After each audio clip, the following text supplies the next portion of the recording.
रूस ने भारत को इतना बड़ा ऑफर दिया कि भारत ने एक झटके में अपने ट्रेडिशनल सप्लायर्स को साइड कर दिया और पूरे 16,000 करोड़ रुपए के ऑर्डर्स रूस को दे दिए। लेकिन सवाल सिर्फ सस्ते सौदे का नहीं, सवाल दोस्ती का भी है। रूस जब भारत के लिए आधी दुनिया से भिड़ सकता है तो भारत रूस के लिए इतना भी नहीं कर सकता। यही असली इम्तिहान है हमारी दोस्ती का। लेकिन साथ साथ रूस को भी खुश रखा हुआ है फिलहाल इन्होंने, क्योंकि रूस से बड़ा सस्ता इनको ऑयल मिलता है ना। सही। और वो उसी ऑयल को रिफाइन करके क्रूड फॉर्म में मिलता है, उसको रिफाइन करते फिर रीएक्सपोर्ट कर लेते हैं, तो पैसा कमा रहे हैं, उधर से भी कमा रहे हैं, इधर से भी कमा रहे हैं। रशिया और भारत के ताल्लुकात तो हमेशा से बड़े अच्छे रहे हैं। जब सोवियत यूनियन भी था तो उस ज़माने में भी इन्होंने peace and friendship treaty sign की थी भारत और सोवियत यूनियन उस ज़माने में, तो उनके ताल्लुकात उस ज़माने में तो बहुत ही ज़बरदस्त थे। इंडिया चाहता है कि हमें बड़े लेंस में देखें। क्या इंडिया जो है वो रशिया से मिलिट्री हार्डवेयर लेना बंद करेगा? सवाल ही पैदा नहीं होता। क्या इंडिया चाहता है कि डॉलर की छुट्टी हो? बिल्कुल इंडिया चाहता है। और रशिया और भारत के टर्म्स तो हमेशा से वैसे हमने देखा है कि अच्छे ही रहे। हालांकि अमेरिका की तरफ से कई तरह की बातें की गई और कई बार भारत को रोकने की कोशिश भी की गई, लेकिन भारत की तरफ से एक बार फिर हमने देखा कि एक काफी पॉजिटिव किस्म का रिस्पांस जो है वो गया है। और अब रशियन प्रेसिडेंट जो है उनका कहना ये है कि जी वो भारत के साथ अपने टर्म्स को और आगे की तरफ लेके जाना चाहते हैं। रशिया जो इंडिया का ट्रेडिशनल पार्टनर, रशिया जो इंडिया का बेहतरीन दोस्त है, ये वो रशिया जिसको इंडिया ने यूक्रेन के वॉर में सपोर्ट किया। American administration is looking towards India in a very different way. India क्या चाहता है? इंडिया ये चाहता है do not look us from a narrow lens, और इंडियंस क्या कहते हैं कि हमें बड़े लेंस में देखें, नैरो लेंस में ना देखें। अमेरिकन किस लेंस से देखना चाहते हैं? The only tariff war.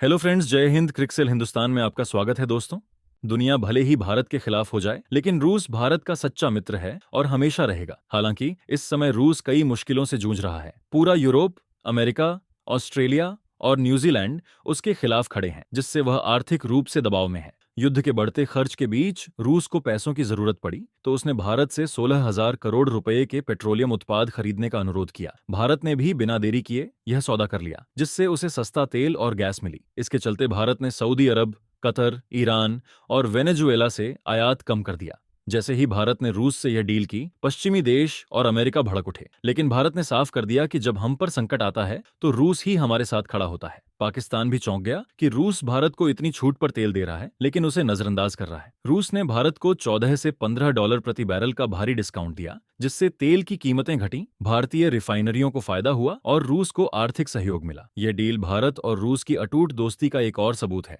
तो चलिए पाक मीडिया का रिएक्शन देखते हैं। अगर चैनल पर नए हैं तो प्लीज चैनल को सब्सक्राइब कर ले, वीडियो को लाइक शेयर कर दे और कमेंट सेक्शन में अपनी राय जरूर लिखे। 24-25 के आंकड़े सामने आ गए और रूस भारत का सबसे बड़ा नफ्ता सप्लायर बन चुका है। अब सवाल ये उठता है कि भारत ने अरब देशों को छोड़कर रूस से ये डील क्यों कर ली।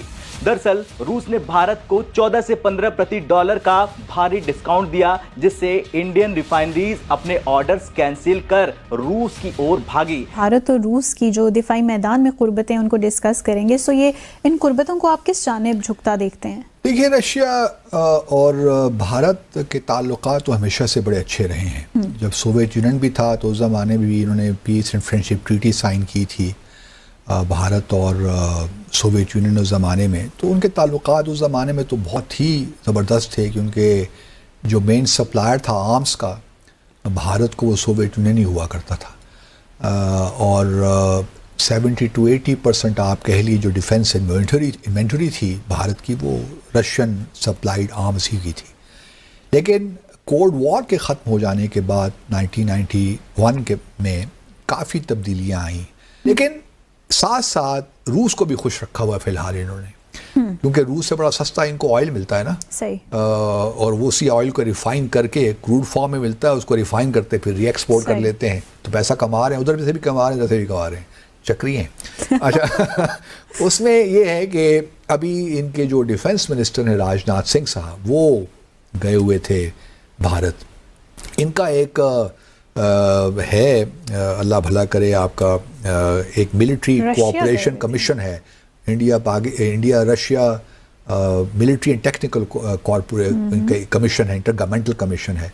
तो इसकी मीटिंग्स होती हैं, मेरे ख्याल 21 से 22 मीटिंग थी ये, जिसको अटेंड करने गए हुए थे।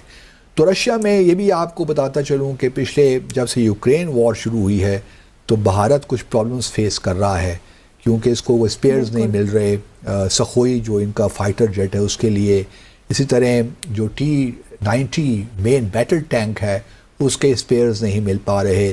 फिर जो S-400 मिसाइल डिफेंस सिस्टम जो इन्होंने लिया है, 5 का एग्रीमेंट था, 3 तो मिल गए बैटरीज, 2 अभी तक नहीं मिल पा रही, जो कि अब रशिया ने राजनाथ सिंह साहब से कहा है कि हम आपको 2026 तक दे देंगे, क्योंकि हमारी बड़ी इन्वॉल्वमेंट है यूक्रेन में, तो हम अभी अफोर्ड नहीं कर सकते आपको वो सिस्टम देने का। तो देखते हैं कि 2026 तक मिलते हैं कि नहीं मिलते, ये भी एक बहुत बड़ा इशू है। अभी एक और भी इन्होंने जो है एक और एग्रीमेंट भी सोच रहे हैं राजनाथ सिंह साहब। वरुणेश एक रडार सिस्टम है और ये बड़ा ज़बरदस्त सिस्टम है, कुछ इसकी मैंने मालूमात तो इकट्ठी की हैं।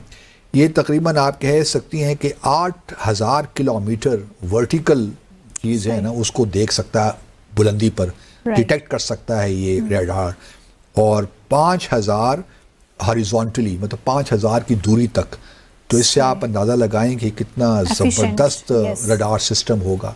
तो इसको हासिल करने के लिए अब भारत कोशिश कर रहा है। और आज हम बात करेंगे रशिया की, रशिया के साथ बात करेंगे भारत की, और दोनों कंट्रीज के आपस में टर्म्स जो हैं बहुत अच्छे चल रहे हैं। और अब रशिया की तरफ से ये भी कहा गया, या रशियन प्रेसिडेंट जो है उनकी तरफ से ये भी कहा गया है कि वो भारत में इन्वेस्टमेंट करना चाहते हैं। डेफिनेटली एक बहुत इम्पोर्टेंट और बहुत बड़ी डेवलपमेंट है जो हम देख रहे हैं। और रशिया और भारत के टर्म्स तो हमेशा से वैसे हमने देखा है कि अच्छे ही रहे, हालांकि अमेरिका की तरफ से कई तरह की बातें की गई और कई बार भारत को रोकने की कोशिश भी की गई, लेकिन बहरहाल भारत की तरफ से एक बार फिर हमने देखा कि एक काफी पॉजिटिव किस्म का रिस्पांस जो है वो गया है। और अब रशियन प्रेसिडेंट जो है उनका कहना ये है कि जी वो भारत के साथ अपने टर्म्स को और आगे की तरफ लेके जाना चाहते हैं। और ना सिर्फ ये, बल्कि उन्होंने ये भी कहा है कि मोदी जी की कई पॉलिसीज ऐसी हैं जो उनकी गवर्नमेंट में, यानी इस वक्त जो प्राइम मिनिस्टर नरेंद्र मोदी की गवर्नमेंट इस वक्त भारत में है, उनकी कई ऐसी पॉलिसीज हैं जिससे कि रशियन प्रेसिडेंट ने बहुत तारीफ की है। और उन्होंने कहा है कि वो उनको बहुत कुछ चीजें जो है वो उनसे वो सीखने की कोशिश भी कर रहे हैं। और साथ साथ उन्होंने ये भी कहा है कि जी भारत में वो इन्वेस्टमेंट करना चाहेंगे। डेफिनेटली अगर कोई आपको कैश में पेमेंट करता हो तो आप उसके साथ भला क्यों काम नहीं करना चाहेंगे, भला क्यों इन्वेस्टमेंट नहीं करना चाहेंगे। लेकिन दूसरी तरफ हम अगर पाकिस्तान को देखें तो पाकिस्तान में हमें ये प्रॉब्लम साफ साफ दिखाई दे रही है कि अब पाकिस्तान में जो भी इन्वेस्टर आता है या कोई इन्वेस्टमेंट करना चाहता भी है तो वो अंदर से यकीनन डरा सहमा होता है और उसको लग रहा होता है कि न जाने उसका पैसा और उसकी जान जो है वो बचेगी या नहीं बचेगी। लेकिन दूसरी तरफ भारत है कि जहां पर लोग इन्वेस्टमेंट के लिए आते जा रहे हैं, और डेफिनेटली उसमें उनके जो फॉरेन मिनिस्टर है डॉक्टर जयशंकर, उनका भी बहुत इंपॉर्टेंट रोल है। और जिस तरीके से वो जाकर डिफरेंट कंट्रीज में अपनी कंट्री के लिए बात करते हैं, या जब कोई भारत विजिट करता है तो जब वो रिसीव करते हैं और उनके सामने जब वो अपनी कंट्री की बात करते हैं तो यकीनन वो इतने स्ट्रांगली बात की जा सकती होगी क्योंकि कैश में पेमेंट हो रहा है।